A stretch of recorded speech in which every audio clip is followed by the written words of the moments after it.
Saludos oyentes de radio, gracias por escucharnos en la tarde-noche de este martes 28 de junio del año 22. Después de 4 años buscándolo desesperadamente, hoy Pedro Sánchez ha logrado por fin su ansiado momento junto a un presidente de Estados Unidos. Con motivo de la cumbre de la OTAN, que se celebra en Madrid, nuestro presidente del gobierno y el presidente de Estados Unidos se han reunido durante más o menos una hora en el Palacio de la Moncloa y luego han protagonizado una breve comparecencia ante los periodistas sin preguntas. No ha sido rueda de prensa, creo que porque no ha querido la Casa Blanca, sino una comparecencia breve. Pedro Sánchez estaba así de contento mientras las cámaras de televisión le enfocaban hoy bien, tranquilo, con Joe Biden. España y Estados Unidos somos aliados, somos socios estratégicos, somos amigos. Nos unen unas fuertes raíces históricas, una excelente colaboración en numerosos temas y, más importante aún, compartimos la voluntad de promover los principios de la libertad, de la democracia, de los derechos humanos, de la igualdad de género y del Estado social y democrático de derecho. Por eso estoy particularmente satisfecho, querido presidente, de la nueva declaración conjunta entre España y Estados Unidos, adoptada hoy y que va a actualizar y, en consecuencia, va a fortalecer las relaciones entre Estados Unidos y España. Particularmente satisfecho, decía nuestro presidente que estaba hoy, y se le veía contento. Después de no pocos disgustos que ha tenido en las últimas semanas, hoy Pedro Sánchez tenía motivos para estar alegre. Ha conseguido con Joe Biden lo que no consiguió con Donald Trump. Y eso que Sánchez lo intentó con todas sus fuerzas. También con Trump, sí, también con Trump. Porque al principio de su mandato, nuestro presidente del gobierno intentó también tener ese momento de intimidad política con Donald Trump. Intimidad, pero que se grabara, que se viera, ¿no? De hecho, en la cumbre de la OTAN, en otra cumbre de la OTAN, en julio de 2018, Sánchez intentó tener un momento de cercanía que pudieran captar las cámaras con Donald Trump de todas las maneras posibles. Si uno pone, por ejemplo, en Google Pedro Sánchez, foto Donald Trump, se encuentra crónicas bastante descriptivas de lo que fue aquel momento furtivo, no como el de hoy. Por eso decía que hoy ha podido estar tranquilo junto a un presidente de Estados Unidos. Porque en la cumbre de la OTAN del 18 ocurrieron cosas como, por ejemplo, le voy a poner dos crónicas. El Confidencial Digital. Intrahistoria de la foto con Pedro Sánchez que Trump quiso evitar. Moncloa pactó un breve saludo, pero el líder de Estados Unidos lo incumplió y obligó al presidente español a agarrarle del brazo y retenerle para conseguir esa imagen. O El Español. Así buscó Pedro Sánchez la foto con Trump mientras éste pasaba de él. Sánchez buscó la foto y Trump pasaba de él como si fuera un jardinero mexicano. Esto lo pone El Español en la crónica de hace 4 años. Pero si algo caracteriza a Pedro Sánchez es que no se rinde fácilmente, él insiste, muere, resucita, repite y lo logró. Finalmente obtuvo su foto. Un año después de conseguir aquel posado robado, que dirían en la prensa del corazón, con Donald Trump, Sánchez se volvió a encontrar con el presidente de Estados Unidos en junio del 2019, en este caso en la cumbre del G20. Y nuestro presidente, esta vez en vez de agarrarle del brazo a Trump, trató de darle conversación para retenerle lo suficiente y que las cámaras pudieran captar el momento. Pero el entonces todavía presidente de Estados Unidos, cuando vio que Sánchez venía a darle palique, le cortó en seco y le señaló con el dedo el sitio donde se tenía que sentar. No sé si lo recuerdan ustedes aquellas imágenes, cosa que por cierto hizo Pedro Sánchez, que riéndose se sentó en una butaca mientras el resto, solo porque el resto de mandatarios estaban de pie en los corrillos. La cosa, fuera como fuera, porque luego desde Moncloa dijeron que no le había mandado sentarse, que le había dicho que le gustaba España, pero visualmente la cosa resultó bastante humillante para nuestro presidente. Y yo creo que Sánchez estas cosas se las guardó, ¿eh? El 3 de noviembre del año 2020, Trump perdió las elecciones en Estados Unidos.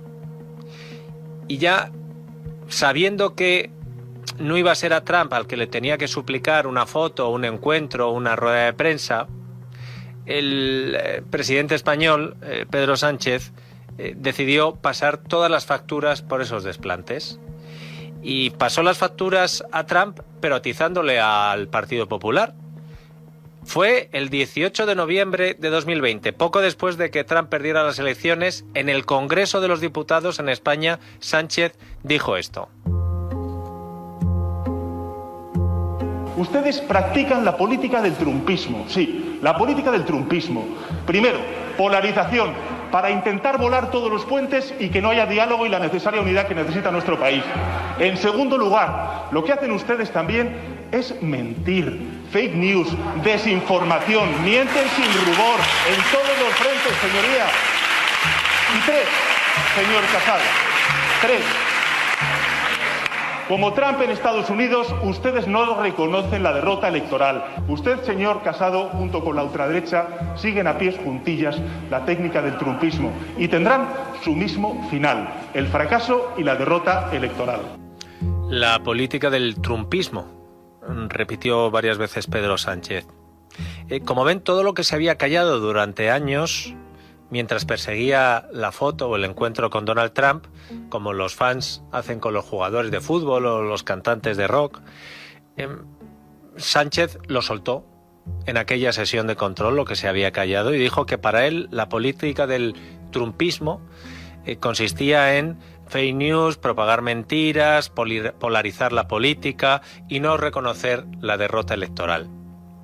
No digo que muchas de las críticas no fueran ciertas o se acercaran a la realidad. Hombre, también podría haber dicho Pedro Sánchez que con Trump en el poder no hubo guerras y que la economía de Estados Unidos se disparó, pero no era el momento. Era el momento de echarle en cara al PP la política del trumpismo. O trumpismo, perdón, por citar mejor a Pedro Sánchez. Y ojo, porque Sánchez se quedó en eso de decir solo mentiras, polarizar la política y no reconocer la derrota electoral, porque la sesión de control no tenía más tiempo, que si no podía haber seguido con una interminable lista de reproches, algunos de forma justa y otros de forma quizá un tanto exagerada, que se han hecho a Donald Trump. Por ejemplo, a Donald Trump se le olvidó decir a Pedro Sánchez en aquella sesión de control, se le ha acusado desde el primer momento, desde la campaña electoral, de no tener sensibilidad ni empatía con los emigrantes que tratan de entrar a Estados Unidos por la frontera sur, la frontera del famoso muro que iba a construir Trump. Eso también es política del trumpismo. No, por ejemplo, ¿verdad?, como la política del sanchismo, que cuando Marruecos se carga a decenas de inmigrantes que trataban de asaltar la frontera con España, nuestro presidente, no trumpista, dice esto. Ustedes además ven las imágenes, verán también que la gendarmería marroquí se ha empeñado a fondo precisamente en tratar de evitar este asalto violento a la valla de la ciudad autónoma de Melilla. Por tanto, creo que es importante, uno, reconocer el extraordinario trabajo que están haciendo, en este caso el gobierno marroquí, en coordinación con las fuerzas y cuerpos de seguridad del Estado de España, para tratar de frenar un asalto violento y en este caso yo creo que bien resuelto. Y también resuelto. Por cierto, hablando de Marruecos, Donald Trump, siendo ya presidente saliente, habiendo perdido las elecciones, llegó a un acuerdo con Marruecos, un acuerdo para reconocer el Sáhara Occidental como marroquí. Y en su cuenta de Twitter, Donald Trump escribió lo siguiente, les leo textualmente: hoy firmé una proclamación reconociendo la soberanía marroquí sobre el Sáhara Occidental. La propuesta de autonomía seria, creíble y realista de Marruecos es la única base para una solución justa y duradera por una paz y prosperidad perdurables. Esto de calificar la propuesta de Marruecos como seria, creíble y realista Esto solo es típico de la política trumpista, no de la sanchista. España considera la propuesta marroquí de autonomía presentada en 2007 como la base más seria, creíble y realista para la resolución de ese diferendo. Joder, hasta en el orden, ¿eh? ¿Qué cosas tiene la política trumpista? El expresidente de Estados Unidos también fue muy criticado durante su mandato por los escándalos y tejemanejes con la Fiscalía. Los más críticos con Trump le acusaron de haber convertido el Departamento de Justicia de los Estados Unidos de América en una especie de bufete de abogados particular y arremetieron especialmente los críticos contra Trump contra el fiscal general William Barr por actuar de parachoques del presidente de Estados Unidos en algunas de las causas que le afectaban. Supongo que esto de usar la Fiscalía General como escudo es lo que Sánchez denominaría también política trumpista, que por supuesto no tiene nada que ver con la política sanchista. ¿La Fiscalía de quién depende? ¿De quién depende? Sí, depende del gobierno. Pues ya está. Si la relación de Donald Trump con los fiscales dejó muchísimos titulares en la prensa, ¿qué decir la que se lió con las movidas del presidente norteamericano y el FBI? Les leo también algunos titulares que aparecieron en la prensa de izquierdas sobre el asunto. El diario El País. Trump destituye al director del FBI que investigaba su conexión con Rusia. O el diario.es. Trump destituye al director del FBI en una decisión que recuerda al Watergate. Esto es política trumpista, según parece, y de nadie más que no sea Donald Trump. Porque ¿se imaginan ustedes a nuestro presidente del gobierno destituyendo, qué sé yo, pues en vez del FBI, que son 3 letras y terminan en I, a la directora del CNI, que rima, por exigencias de Esquerra en medio de una investigación sobre qué información le robaron al presidente de su teléfono móvil? Usted habla de destitución, yo le diría de sustitución. Y esa sustitución es una funcionaria del centro por otra funcionaria del centro. No le acepto la destitución, sino sustitución, que es razonable dentro del ámbito, nos movemos dentro del propio centro, al que no tengo más que palabras de elogios. Así que yo creo que hoy damos un paso importante para reforzar todavía más a España. Hablando de sustituir a funcionarios, Donald Trump mantuvo durante toda su legislatura una batalla más dialéctica que otra cosa, con lo que él llamó el Deep State, el Estado profundo, una serie de funcionarios públicos que habrían actuado para boicotear su administración. Los agentes del Estado profundo no elegidos que desafían a los votantes a impulsar sus propias agendas secretas son una verdadera amenaza para la democracia misma. La verdad es que Donald Trump, con esto del Deep State, actuó más de boquilla que de otra cosa. Porque si es verdad que existía ese Deep State, él lo mantuvo casi intacto, porque él mantuvo casi intacta la administración que heredó, más allá de algunas destituciones muy sonadas. Si Pedro Sánchez se hubiera dejado llevar por esa política de segarle los pies a todos los funcionarios del Estado que le hubieran resultado incómodos en sus planes, pues Pedro Sánchez se hubiera cargado a Edmundo Val, el abogado del Estado que mantuvo la acusación de rebelión en el juicio del Procés. Se hubiera cargado a Carmen Tejera, la abogada del Estado del Ministerio de Hacienda que acusó de malversación a los golpistas.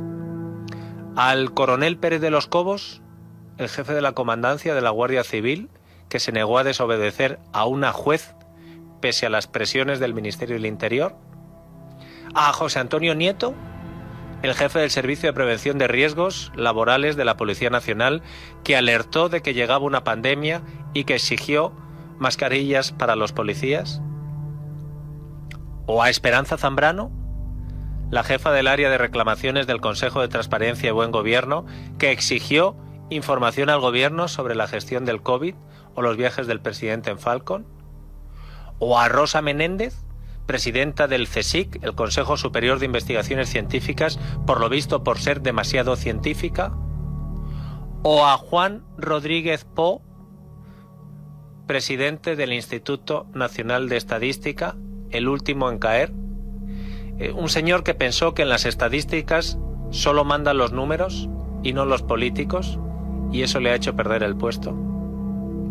Pero hablo en condicional, porque todo esto no ha podido pasar en España, porque estas cosas solo suceden en gobiernos que han caído en manos populistas. Pero no es el caso, ¿no? Por último, y no menos importante, si algo caracterizó de verdad, esto sí de verdad, a la política trumpista, es su enfrentamiento con los medios de comunicación. Con razón o sin razón, lo cierto es que Donald Trump estaba todos los días a palos con los medios de comunicación, sobre todo en su cuenta de Twitter, y ya saben que las cuentas de Twitter las carga el diablo. Pero es que hasta en las ruedas de prensa en la Casa Blanca, Donald Trump arremetió contra los poderosos que utilizaban a los medios de comunicación para tratar de socavar su presidencia. ¿Se imaginan con lo poco que le gusta la política trumpista a Pedro Sánchez? ¿Se imaginan a nuestro presidente aprovechando una de las pocas ruedas de prensa que concede para hablar desde la sede del gobierno de España de que hay poderes ocultos que están manejando los medios de comunicación para hundirle? ¿Se lo imaginan? Bueno, yo creo que resulta evidente, ¿no? Que este es un gobierno molesto para determinados intereses económicos, que tienen sus terminales mediáticas y tienen también sus terminales políticas. Pero bueno, creo que eso es algo que está a pie de calle y que cualquier persona que lo analice con un mínimo de objetividad lo podrá ver. Este no es un gobierno cómodo, es un gobierno muy incómodo para determinados poderes económicos que tienen sus terminales, tanto políticas como mediáticas. Y esto es una realidad. Por cierto, es una realidad que venimos sufriendo desde hace 4 años a esta parte, primero con la moción de censura y posteriormente con la formación del primer gobierno de coalición progresista. Pero ya les digo, a esos intereses que desde luego no nos van a quebrar y que vamos a continuar defendiendo los intereses de la clase media trabajadora de este país. El trumpismo es la antipolítica, puso por escrito Pedro Sánchez. La pregunta es, si el trumpismo es la antipolítica, entonces ¿qué es el sanchismo?